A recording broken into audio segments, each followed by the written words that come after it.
And I Pe heard, people, people did miss the original 1978 pants. you mean the red underwear? Yeah, people was like missing that. They're missing Yeah, that to the costume. yeah, But I didn't care. I didn't really care anyway, so I yeah, preferred it more updated.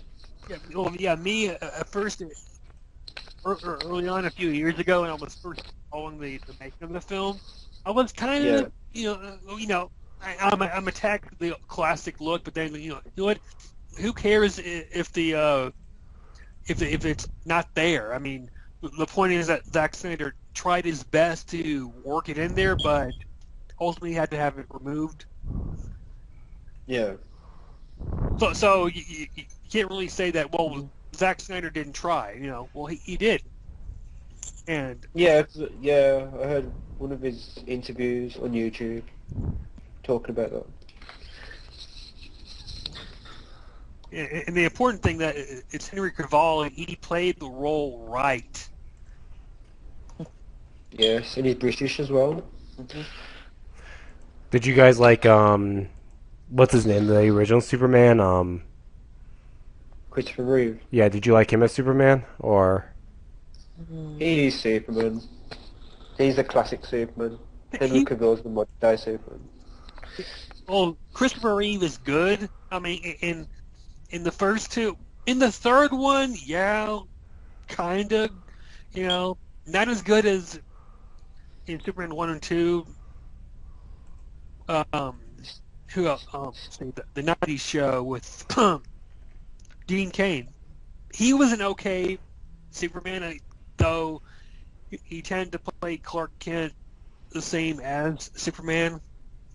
He didn't really Yeah, separate the role there. What else? Tom Welling. He was a good Clark Kent. The character had its faults at times, but yeah, he did pull it through with 8, 9, and 10 those seasons. And let's see, yeah, Brandon Routh. Oh, that to me that was the weak link. I mean, it seemed like he was trying too hard to be like Christopher Reeve, quoting the lines like Christopher Reeve did, and it was basically the film was this huge love letter, and it was trying to be its own film. That's why it failed. And you had Kevin Spacey playing Lex Luthor, and that made like very little sense. Oh yeah, you gotta look before you leap. On that, I, Krypton. I, I enjoyed him as Lex Luthor. He was a good Lex Luthor, in my opinion. Well, in my opinion, the best Lex Luthor, Michael Rosenbaum. Come on, he did the role great. I mean, he was dark. He was intelligent. It's like something you don't screw with. Yeah. What Lex Luthor are you talking about? The one in Smallville? Yeah, Michael Rosenbaum. He played the role great, in my opinion. Yeah. But this was much a major improvement over Superman Returns because that movie had no clue what the hell it wanted to be. It was just like, is this a remake or a sequel? So it's like all over the place, Yeah. sort of. Yeah. And then Yeah. what about the flashback sequences? What did you think of those? Hmm.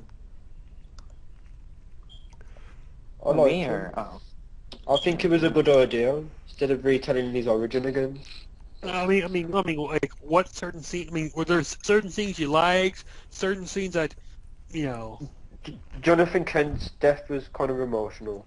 yeah, it's like, oh, it was emotional, but I mean, it had me going, okay, he got his foot got hurt when he was trying to save the dog. But he ended up saving the dog, and then it's like there's this little moment where Clark's like, I'm going to go in there and save my dad, and then his dad's like, no, don't go there, no, stay where you are. Waves bye to him, and then the tornado comes and he disappears. I'm going like, Yeah. my theory in the director's cut, you're going to find out that Jonathan Kent is immortal. He put that shit there from day one. And it just vanished. I'm kidding. It's like, I mean, you see the death. I mean, thank God it wasn't a heart attack, and that he died a hero, directing people to safety, and it's Yeah, like, yeah, what the hell? I was like, yeah, he felt no one was ready for him to know, and he didn't want to expose Clark's secret. And he's like, yeah. what? I'm like, if I was Clark, I'm like, screw my secret. I still need my dad. I'm going in there and saving him. Yeah. It's just Jonathan Kent. He wanted him to get exposed to the world. Not yeah, so he had to wait. It's like, they're not ready yet, son. Hey. I also liked Amy Adams. I think she did a good job playing Lois Lane. It's like, one thing I didn't get with her, I mean, was, well, I mean, I liked her role. She's, well, in my opinion, Erica Durant's still the number one Lois Lane. But Amy Adams comes in at a very close second. I mean, she doesn't play the damsel in this one. She's out there being pro-creative in journalism. She's like, there's a story here. I'm going after it. She goes up there. I liked how she basically, told it like it was. She goes up there and meets with the military. It's like, but let's get something straight here, so no one's playing with their dick, so to speak. Yeah, it's like the only reason I'm here is because Canada, overturned the whole thing and said I had to be here. So yeah. It's like screw your formalities here. I know you don't want me here, but tough luck. I'm going to be here. Yeah. I noticed they put a few characters from Smallville into this film as well, because Amy Adams is in Smallville as well. Oh yeah. She was a character in Smallville. The guy who played Hamilton, who was up there in the Arctic on the computer there. I know it's him there. One of the military guys later on, I forget the actor's name, who played Dan Turpin later in Smallville, and he was also in season 1's Hothead as one of the football players. Yeah, I know it's him. The Lex Luthor clone, he was one of the Kryptonians. You saw a lot of Smallville, throw-ins there. Oh yeah, and the Cloris Sullivan. Yeah. Was it so? I take it you guys liked it better than Iron Man 3. Hell yeah! Oh hell, they even made a game of that on the iPhone. Oh yeah, and it's on the iPad, and I've played it. It's fun. Man of Steel made this look like an ABC film. Are you talking about the Iron Man 3 game or the Man of Steel game? Because I was talking about Steel. I think it was Iron Man 3. Oh, it was Iron Man 3. My bad. Yeah. The Iron Man 3 game, it was okay, but they're like, man, screw this. I can't upgrade my shit fast enough, and I can't unlock more suits, so screw it. I deleted the game. I think it was free. Yeah. Yeah, it was like 600 megabytes or something. I don't know. I forgot. Yeah. And what about Lois Lane finding out the secret? I mean, she's out there, she's snooping around, and it's good that she's not dumbed down and not knowing really who Superman is. I mean, and she's not she finds herself in danger, but it's not like the over the top, like she just happens to be there and gets in trouble. She's doing stuff and it happens. It's like she goes to the ship and she stumbles across one of the bots and it starts to attack her, and he has to go in and save her. Yeah, well, the Fortress of Solitude, how it got there is told in the prequel comic from Man of Steel. Have you guys read the prequel comic yet? No, I haven't. No. Mm-hmm. Is the Fortress of Solitude the ship that Clark goes into that finds out basically his backstory, or is it the area where Zod went to later on? With the Well, basically in the prequel comic, Supergirl's like a captain of a ship, and she lands on Earth 2,000 years before Clark is born. And you'll have to look into more detail into it because Supergirl is actually in the Fortress of Solitude. She's actually in the ship. Is she in cryogenic sleep or? I don't know. Well, I think she's out out of it, walking around. One thing, one thing I do like about Man of Steel is there weren't the glaring plot holes like in Dark Knight Rises, Oh, and stuff is actually adequately explained in Man of Steel. yeah, they definitely stayed close to the source material. Yeah. Mhm. True. And it's like there's the Wayne Tech, cameo. There's the LexCorp cameo. Oh, yeah, cameo. You can say that. Yeah, well, I did see the Wayne Enterprise logo when the satellite was like nearly destroyed it. Is that and as far as I know, that's a different Batman. It's not Nolan's Batman. It's going to be a different Batman. And and the captain near the end, who says he thinks Superman's kind of hot.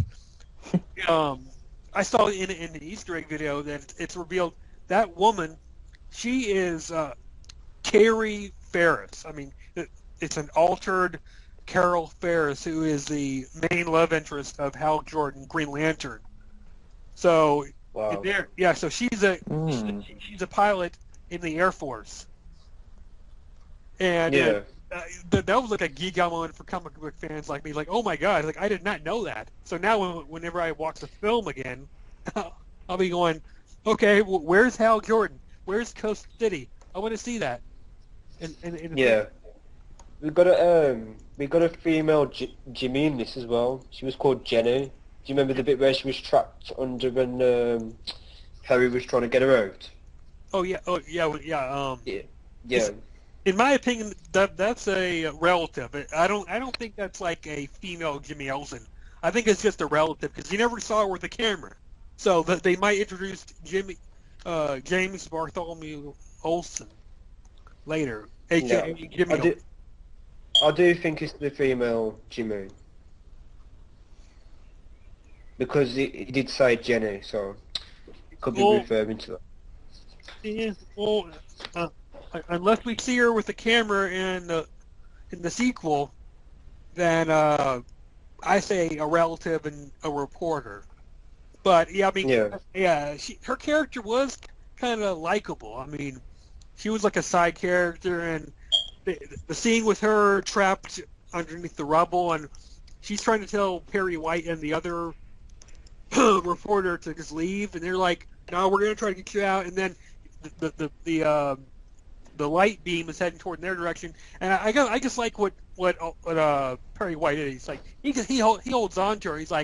He's looking at her like, you know what? I'm not leaving you. If you're dying, we're dying. But yeah, did you guys notice there was two Matrix actors in this? Oh yeah, because he was shoot, I forgot what Lawrence Fishburne's character was. Morpheus. Morpheus, yeah, and you got the general who was the general of the army who was interrogating Superman. Was a general in the Matrix who was going out with Nairobi. Was that the guy who had the drone on him and said like that costs like $12 million? Yes, that's right. Yes, that's right. Oh. It would have been funny if they had the scene with Morpheus and him together, but they just Yeah, it's like, do you want to take the red kryptonite pill or the blue kryptonite pill?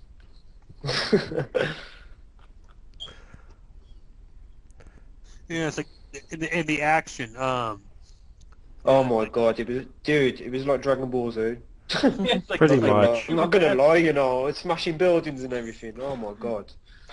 It's like, and you've got Pete Ross working at IOP, and Feora and Superman. They're duking it out inside IHOP, and they're just annihilating the building. Like there's only like a couple of seats left, intact. And dude, do you know who Feora reminded me of? What? Who, Wesker.